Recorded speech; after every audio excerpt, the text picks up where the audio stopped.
We're lying with a stray blue beetle. I'm Van Connor. And I'm Adam Ball, and this is Off Screen, your 7-day guide to everything movies. Boom. Groovy. Well, hello and welcome back to another show full of brand new movies to talk about. 3 today. We're going to talk about Strays, we're going to look at Blue Beetle, but we are going to begin with Lie With Me. So what's the premise of this then, Van, without giving too much away at the start? I think I would best describe this as a sort of as a French romantic drama, if you will, an LGBT French romantic drama. So it's the latest from Olivier Payon, I think, did, was it Tokyo Interrupted, Tokyo Shake? Tokyo Interrupted? I forget the name of it from a couple of years ago. And he has directed and co-written this. There's 2 other writers on this. And it stars, you have to forgive me if I pronounce this name very badly. It is Guillaume de Tonquédon, which doesn't roll. It's not going to roll off the tongue, that one, is it? Who, incidentally, tremendous in it, great performance. So this is the story of kind of a middle-aged gay middle-aged author who returns to his hometown. He's from Cognac. Returns to Cognac after, I think it's like 30, 40 years. Like since he pretty much finished school. He's returned home for the very first time as part of a promotional thing to open a distillery. Right? They're using his clout to basically endorse this local distillery. And while he's there, he encounters a young fan of his, who I think works for the distillery. Very quickly discovers that this young man has a connection to his own past. He is actually the son of his former lover, his gay lover from when he was at school, his very first male lover, who basically opened his eyes, showed him the world, sexual experience, etc. And his lover has now passed in the years since he's been away. They parted under bad terms. He pretty much just left. And in the time that he's been away, his lover / the kid's dad has now passed. The kid himself is in his early to mid 20s. Is as much as he's a fan of our author lead, at the same time he knows that there was something between him and his father. He doesn't quite know what the story was and seeks to basically learn what the story was, as well as explore a side of his father that he didn't know. Wants to get to know a side of his dad that obviously was hidden from him. And this actually really moving, really fascinating story. I was really taken in by this. But Guillaume de Tonquédon, I'm not sure. I'm just going to call him Tonquédon. Mr. Tonquédon, fantastic performance, like really moving performance. Something of a Philip Seymour Hoffman vibe. There is the way I can describe it. It's very much in the physicality of it, in the nuance, the reserve of the performance. You think if this were done in the English language, this would have been the late great Philip Seymour Hoffman. Is the kind of even age appropriately. You feel like this is something Philip Seymour Hoffman would have done if it were done in the English language.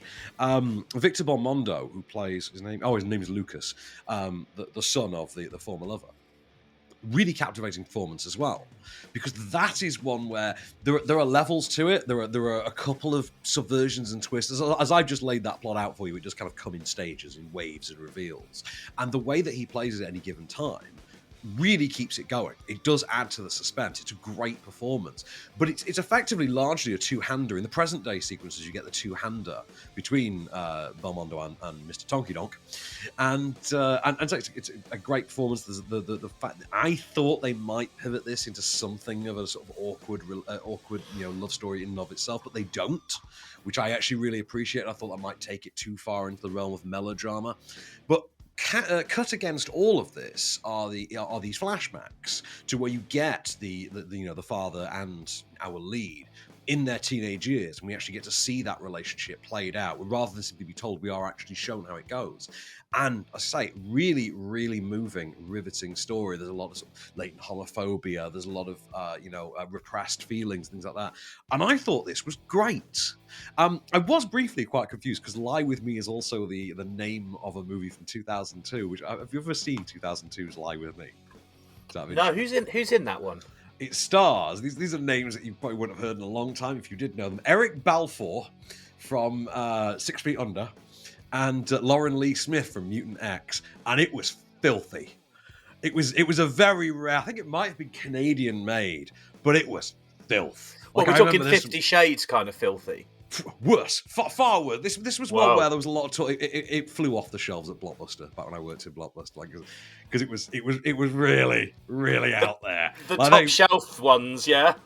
Well, I mean, the thing is, it was an art film, but it was like really like there were questions asked about how simulated the sex in it was. For instance, it was one of those. It was most definitely. It was like a 9 songs. It was 9 songs like 3 or 4 years before 9 songs came out.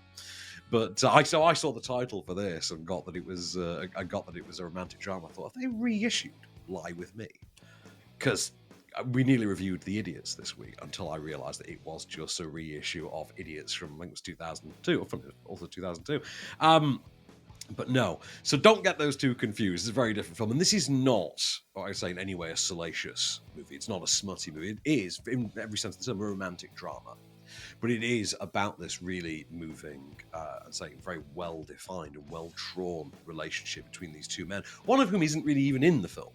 I mean, albeit he is in a younger flashback form, but like there is no present day. But the way that the relationship is explored, I thought was just incredibly well done, incredibly moving. And I was on the edge of my seat with it. And it's not what you described as a suspense thriller or anything like that, but I was on the edge of my seat, just being taken along for this ride. And Ghislaine de Tonquénonc's performance, though, I thought absolutely fantastic. Loved it. Would it give too much away if I asked, did the young boy know that his dad had sexual experiences with a man? No, I mean, no, it's not really giving anything away. Yes, he sort of does, but sort of doesn't. He knows that his father loved him, for instance, but he's just not quite sure of the context. And as I say, we get the story of like how his life went, and the moment of exploration that sort of drove his father from his life, and how his father took his own life, for instance, which we're really only told very casually in a sort of offhand way. He hung himself in his home. Kind of thing, but it's the events that we get told of leading up to that I think really that proved to be the big reveal. I'd say this is going to be in art house cinemas or independent cinemas from today. It's the new Peccadillo movie. So usually you tend to find these ones in your Curzons or your showroom cinemas or your Everymans or your Picture House kind of thing. I don't think you're necessarily going to see this at Cineworld, for instance, or Odeon, but I actually think this is worth seeking out.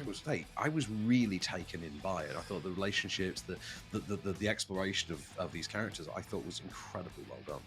I don't know if you mentioned it at the start and I totally missed it, but whereabouts in France is this set?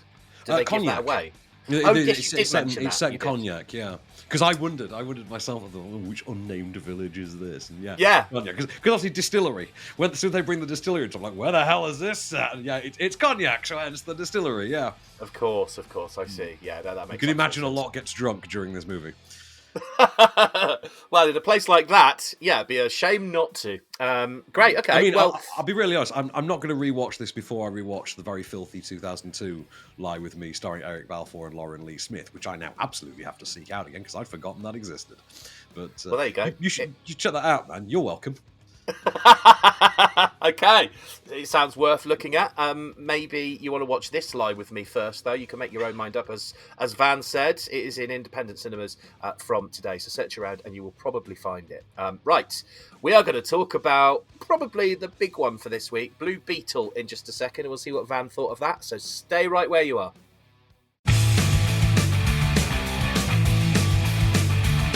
Hello and welcome back to Off Screen. All right, so let's crack straight on with our next movie this week that Van has already seen. It's in cinemas from today, Blue Beetle. I know nothing about this movie, so we really need to start at the top here. Mm-hmm. I was going to ask, were you familiar with the character of Blue Beetle? Because he's one of the Justice League, effectively. He's part of the expanded. You know when they get past Justice League and they get to like Justice League Unlimited in the cartoons, where there's like 300 members and things like that, he's kind of like of that level of Justice League. He's, I think, more prominent in the more recent New 52 continuity of the comics, from what I can gather. But I don't generally read DC comics because, I'll be honest with you, I find them quite impenetrable. I find DC comics very difficult to get into. They're too mainline continuity driven. They're not really easy access stories like Marvel do. Marvel, I find their comics a lot easier. They're a lot more accessible, but they're a lot easier to get into, I find. So, forgive me then if I get any of this lore wrong. Okay, so Okay. this is not the first Blue Beetle. This is the second Blue Beetle from the comics. They've basically kind of gone down the road like what Marvel did with Ant-Man, effectively. And from Ant to Beetle, there is a direct comparison here. And I'm going to be making a lot of Marvel comments in this. I'm going to warn you now. Okay, so we have, I think his name is Zolo Maradena from Cobra Kai. You know from the series Cobra Kai? Have you seen that? Yes, I started it. Yeah, he plays Miguel in Cobra Kai. He's the sort of young boy who is the first student of Cobra Kai in the series. So I'm kind of a fan of the kid in that. This is his sort of big movie role. It's a shame that it had to be for this one. But he plays Jaime Reyes. Now, Jaime Reyes, we are introduced to at the start of this movie, returning to, I think it's Palmyra City, which seems to be the DC Universe version of Miami, having graduated college. Right, so by all accounts, he's seemingly not seen or spoken to his family, who he's otherwise very close to, for about 4 years. Again, don't know where he went to college. I think Mars. Although we are told at one point that he went to Gotham University. We are shown a hoodie that says Gotham University. So Gotham must be on the other side of the planet from Palmyra City, because at one point he seemingly knows nothing about what his family have been through for about 4 years, we're told. He has the parents, he has the kooky nerd sister, he has the conspiracy theorist wacko uncle who, shock twist, happens to be right about everything he talks about, and he has the grandmother as well. And as he settles back into that life, he discovers his family are about to lose their home, they've lost their business, everything's about to go wrong for him. Sets out to get a job, to make his way. He's going to save the family. Gets a job as a pool cleaner, I think, for a woman named Victoria Cord, who is the sister, I believe. She's played by Susan Sarandon, and she is the CEO of Cord Industries and the sister of the first Blue Beetle, a superhero who died decades previous when Jaime was a young boy. And she's inherited the company from her dead brother. And she's obsessed with this mysterious, research program called OMAC, which stands for One Man Army Corp, I think. And she has this little Blue Beetle type, techno creation that she's basically reverse engineering into this program. Through various contrivances, our Jaime Reyes winds up in possession of this Blue Beetle, which turns out to be this alien techno being that grafts itself onto his body, like over his spine, and then forms a sort of Iron Man-like suit around him, a sort of insect-themed Iron Man suit around him, complete with a voice in his head, voiced by Becky G, aka the sexiest of the most recent live-action Power Rangers. She was the Yellow Ranger. I think she's a pop star, according to my Instagram, because Instagram exists, obviously. And so superhero origin story, voice in his head, techno suit. What does this all sound like? I tell you what, here's a clip. Have a listen. This is him in front of his family, responding to the suit grafted onto his back. I tried telling him. Okay, guys, I need to go find Jenny Cord, because she's gonna know how to get this thing out of me. Where are my shoes? Come on, where are my shoes? Not the 84s. These were my favorite shoes. Okay. Jaime, what happened? Where did you go? Mama, I don't know. I think I cut a bus in half. And then, Cut what? And flew into orbit? Appa, I don't know. That's You why know I need to what? find I Jenny. am calling okay? the police. Okay, so I have two questions straight away. First of all, as you know, as I mentioned at the start, I've never seen Blue Beetle, not even the first one. I've no idea where the name Blue Beetle came from. That's my first question. Okay. Second question is, with that sort of thing that you said that kind of connects to his spine and then wraps around him and he turns into this kind of superhero, what kind of powers does he get with that? Is there anything specific, or is it just generic superhero, can fly, he's got the extra strength and he's fast? All of the above, plus seems to be like nano powers. Like he seems to be able to turn his arm into a big gun, etc., or a sword and things Terminator. like that. Yeah, so basically, just think Iron Man meets T-1000, or just Iron Man now. Like Iron Man now is, how Iron Man evolved to basically become like nano powered and could generate knives and things. He's that hero. So, Right, directed by Anuel Manuel Soto, who kind of rose to prominence in the last few years on the TV show called Charm City Kings. I'm not familiar with it. And I will say, actually, there is some flash to the direction of this, pun intended. But, yeah, okay. Performances, mostly fine. I will say, though, that Susan Sarandon has an Oscar. And this is the worst performance of her entire career. She's the villain of this, and she is absolutely bloody awful in it. Like, I mean, she's phoning this in. Funnily enough, Susan Sarandon was for years in a long-term relationship with Tim Robbins, who was also in one of these movies, Green Lantern, I believe. And Green Lantern is a movie that, funnily enough, I thought of quite often through this. Because here's the thing about this. It's a very forgettable movie. It's a very forgettable movie that is of such low ambition and such low stakes that you do feel like if they'd released this in 1996, it would have been right at home. Like, you could have released this opposite Shaq in Steel. You could have released this in the handful of years before Halle Berry's Catwoman. It feels, it's very derivative. Everything about it is derivative. I mean, every moment in it that basically works is still a watered down, numbed down version of something that was done better in a Marvel movie. And I'm talking about things like when he's learning to use his powers, it's the Mark II test flight from the first Iron Man movie. When he's arguing with the voice in his head, it's a watered down version of Karen from Spider-Man Homecoming. When the villain whips out a laser whip, it's a watered down version of Whiplash from Iron Man 2.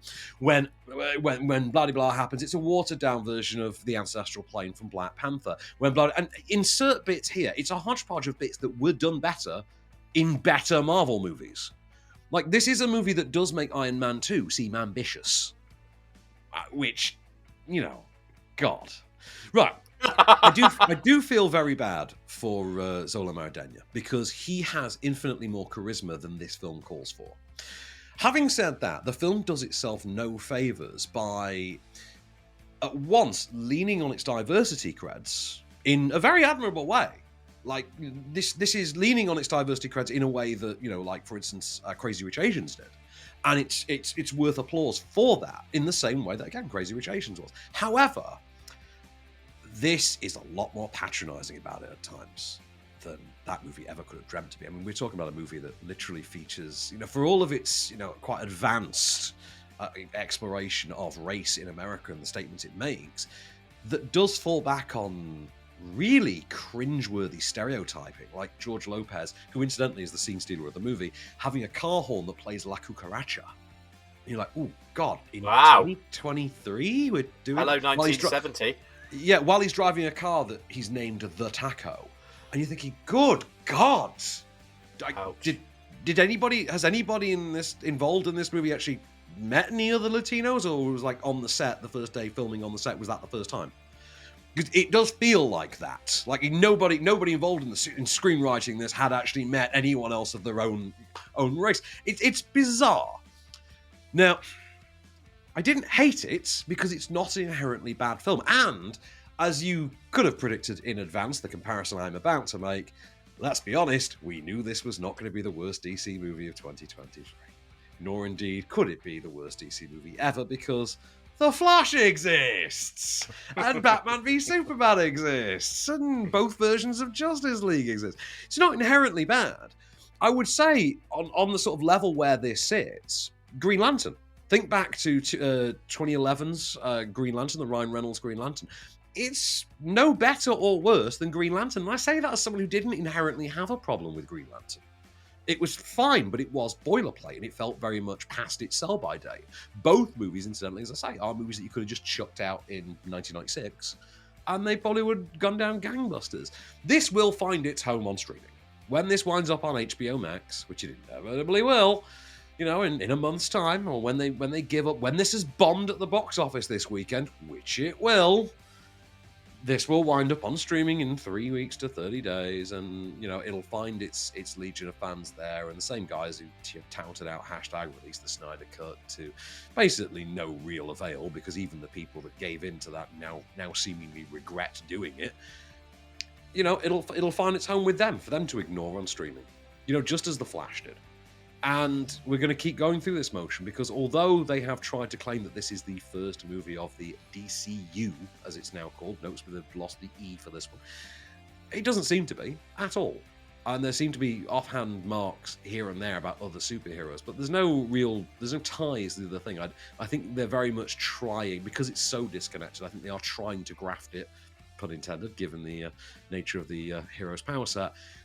Yeah, I feel like they're just trying to crowbar this into what's going to come, rather than doing what they should do, which is just let this die, man. Just let this die. Aquaman 2 is still yet to come. We'll get that out of the way, and then, I'm sorry, but they need to stop claiming that this is part of any larger picture, because it's quite obvious from watching it. No. This is a movie that does make Quantumania seem ambitious. And yeah, that shouldn't be the case for anyone. It sounds like it's very predictable as well, and that's the last thing you want with a new movie that you're excited to see. Is something where you can see where it's going. I mean, to be honest with you, I know that there will be, there are going to be audience members who, in the same way that there's certain elements of representation on screen that I live to see because of my own ethnicity. And it's nice. It's obviously nice to see your own representation on screen. So I know that there is an audience out there for this character who I can't help but think are going to feel very disappointed that they've waited to see this character, and what they get is really subpar at best. I'll say I'm not annoyed. I'm just disappointed. It's one of those.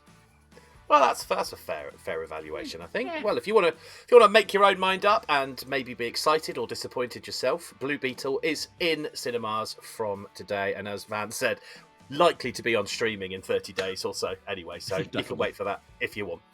Right, moving on, we're going to talk about the new movie Strays, which is out today in just a second. Stay where you are.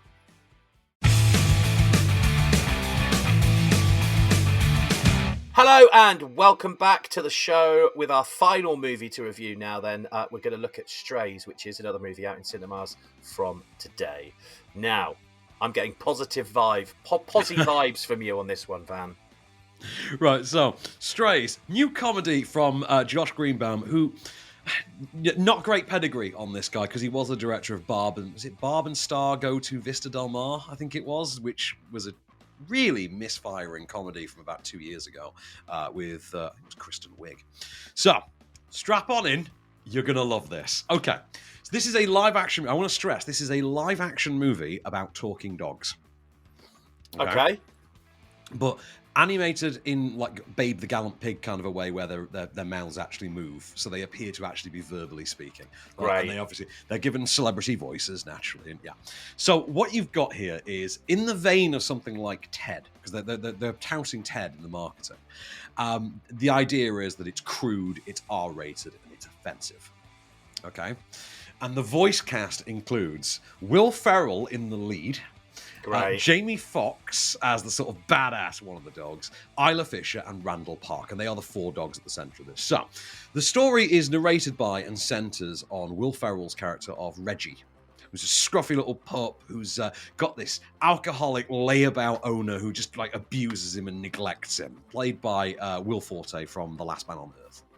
Okay, and this owner wants nothing to do with this dog, only got him to impress his girlfriend years previous, and then he cheated on the girlfriend anyway, and she left, and he kept a hold of the dog to try and get her to stay. That old chestnut. Right. But in actuality, he wants nothing to do with the dog, and he really just abuses him. Just abuses him endlessly. And one day he decides, in his latest attempt to get rid of this dog, he drives for like 3 hours and abandons him in a city. In the nearest city, just dumps the dog in the city. Goes out, gets out the truck, throws a tennis ball, says fetch, and then drives off, kind of a thing. Right. So, Reggie then meets, I think it's Bug, who's Jamie Foxx's character, and who in turn introduces him to the other two. And he comes to learn about life as a stray. Right, so what life is like as a stray dog, and we get to see from the perspective of these dogs the mean streets of the city. While drunk one night, off beer they get from a dumpster behind a restaurant, Reggie decides, no, you know what? I did have a bad owner, and he needs to know that he hurt me. So I'm going to track all the way back home, and I'm going to take from him the only thing in life that he truly values. I'm going to bite his off. Brilliant. So what you've got is effectively the plot of Homeward Bound, with genital mutilation. So, I've got a clip for you. This is not about... This clip is introducing Isla Fisher's character. Isla Fisher voices... is it Maggie? I think she's Maggie. Isla Fisher voices Maggie. She has been cast out by her Gen Z-type, feckless, selfie-obsessed, TikToker owner because she now has a smaller, cuter puppy. And this is how Maggie is dealing with that change of status quo. I was thinking if you guys were free later... But what I really don't get is why Jenna thinks it's so adorable when she spins around in circles. Like, I can do that in my sleep. But you know what? It's totally fine. It's fine. Okay. You know what? It doesn't get to me so much anymore. I'm fine. I'm not jealous or worried or angry or depressed or confused or fuming or unhinged at all. Yeah, you seem totally fine. And now that Jenna's spending so much time with Bella, it's given me a chance to do a little self-care. Like, I've been going into the digging. I really like the feeling of the soil under my nails. I'm just, like, out in the fresh air again. I'm just really connecting to the land. No, I'm learning I love digging. I love digging. I love it. I love to dig!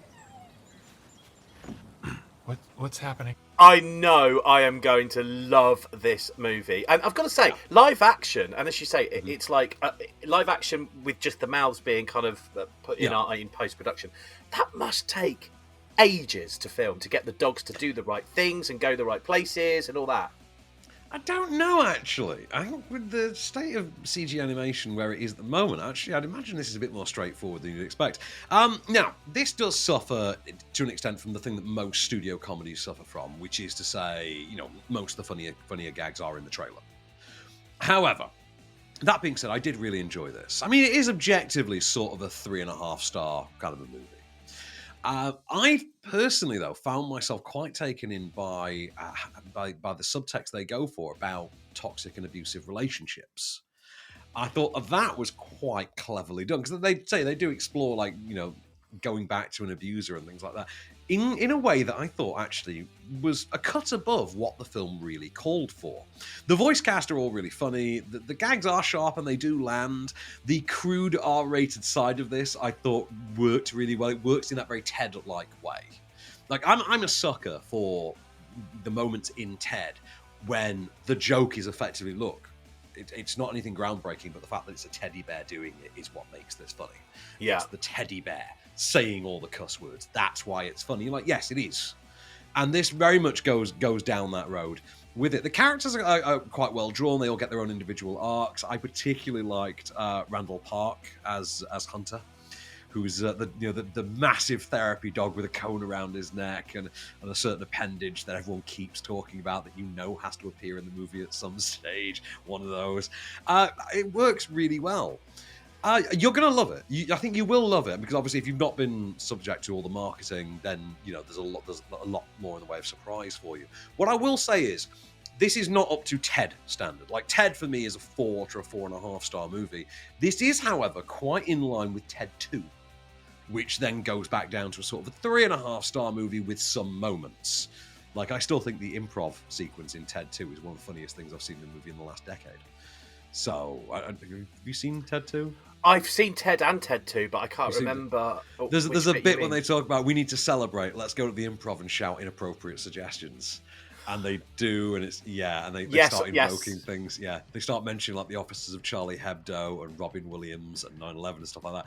And it's just a brilliant sequence that absolutely makes that movie. I am a very, very big fan of the Ted movies. Yeah, more the first one than the second. And I don't own. I do want to own at some stage. I want the R-rated Ted toy. Like, I want the full-size R-rated talking Ted. You squeeze him and he spits out expletives, right? Mm-hmm. I do want to get one at some stage. I'm a very big fan of the Ted. You know what I'm like? You've seen around my apartment. I'm just nothing but movie props around here. But this is a movie that I think will find its home more on streaming. So it's going to be on Peacock within 31 days, because that's the Universal strategy. If the movie makes more than 50 million in the opening weekend, then I think it's 31 days. If not, then it's 3 weeks. So this will, it's 2 weeks. So this more than likely will wind up on streaming within a fortnight, which I do think is a shame.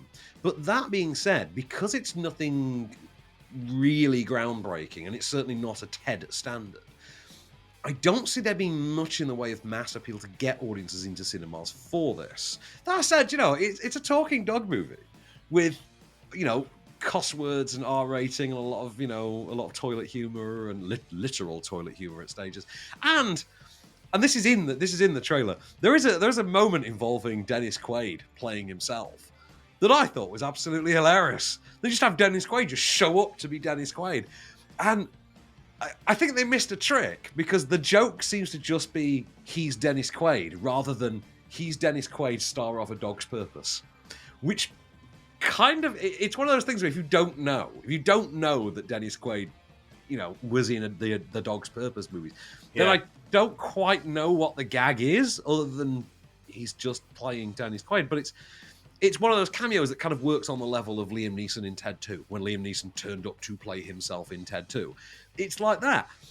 Like I say, 3.5-star movie, some great gags. They are mostly all in the trailer, but there's a couple that aren't, and the subtext, I think, is a lot heavier and works a lot better than it has any business doing. So yeah, and also, they do deliver on the premise. Like, the mission statement they go out on, yeah, they get there, and it's everything you hope for. It really is. I mean, I'd have upped the gore in this, because once you've gone for an R rating, just up the gore, man. Just up the gore. They almost do, but they need more gore in this. I say I didn't leave dissatisfied. I got everything I wanted from the movie and a bit more. Not much more, but a bit more. What more can you ask for? I mean, I know I'm going to love this because I was a big fan of Ted, and I found Ted the funniest when he was doing things that you wouldn't expect him to do, like drive the car, for example. You know, with the first one. Like for me, it's it's when he's working in the supermarket. It's the sequences when he chats to his boss. It's when he's giving his boss, when he's talking to his boss about his wife. Like that, it's the look on Ted's face that absolutely makes it. God, I feel like I watch Ted pretty often, but it's a movie I can watch over and over. It was my birthday movie that year in 2012, I think. I absolutely loved the first Ted. And despite the fact that I think there'd been a camcorder job that had leaked a couple of days earlier, and a couple of idiots I knew had just like put all the best gags on Facebook. I was like, oh, cheers for that. Despite having had a lot of the great gags in Ted ruined for me, Ted is definitely one of my favourite comedies of this century, like hands down. Because there's been a lot of discourse lately about the state of studio-released comedies that they just don't do them anymore. And I think it was Adam Devine from Pitch Perfect and Workaholics had said in a podcast interview this last fortnight that the reasoning for that is audiences won't show up to see a comedy because they can get that in a Marvel movie now, plus action. They can get comedy plus big special effects driven action. Why would they bother to go to a comedy? But, no hard feelings. People seem to go quite all in on No Hard Feelings, a Jennifer Lawrence movie recently. So, I think there is room in the market for a solid R-rated comedy. I miss them. It's one of my favorite genre. One of my favorite genres is, mainstream studio comedy. But, we don't get Hangover-style movies anymore. It's a shame. I mean, I don't like the Hangover sequels, but it's a shame that we don't get more studio comedy. So I would like this to do well. I don't think it will, but, I think it's worth a watch. Well, if you want to make your own mind up, and you can go and see it because it's in cinemas from today. Right, let's have a little look at what we're going to be talking about next week. So, is it A Fire? Yes, A Fire, new Curzon movie. So we've already got Jake Garriott touting it on Twitter. So I know we're in for a good time with that one. Mobland next week is a new movie starring, wait for it, John Travolta. So expectations on that can be pretty low, I bet. Wow. We've got The Dive, which is new thriller from Vertigo. Looking forward to that one. Scrapper, which stars Harris Dickinson. Harris Dickinson. I can never remember if it's a Dixon or a Dickinson next week. So, it could be good. British drama. Why not? And one that I am very much looking forward to. We've got a link for this, so you should watch this weekend. The Blackening is out next week. That's got to be a horror. No, here's the interesting thing about it. It is a horror movie, but it's like a satire. So the idea of this is it's basically Cabin in the Woods, but it's a group of African-American friends who have basically gone to the cabin in the woods, and they're like a maniac sets upon them. And the gag here is, you know the old horror gag that the black guy always dies first? Yeah. Like, they're very in on this gag, and they're like, oh God, which one of us goes first? We're all black. And it's that gag, effectively. But I saw the trailer for the first time before Strays. Actually, I'd not seen even though I had the link, I had not seen any of the marketing for it. Saw the trailer, laughed my ass off. Can't wait for this. I highly recommend you check this out as well. This looks like a lot of fun. Oh, excellent. All right, well, loads of good ones there to talk about next week. So hopefully you have a good time with them all. That would be quite nice. If, I mean, if that could Mobland. happen. What could possibly go wrong with Mobland? I mean, give me a Travolta, the Mafia. Ooh, I mean, we all saw what happened with Gotti. How could this possibly go wrong? Well, we'll find out in a week from now. So, yeah, that is all we've got time for this week on Off Screen. We will be back, of course, next week. Until then, I've been Adam Ball. I've been Van Connor, and we shall return.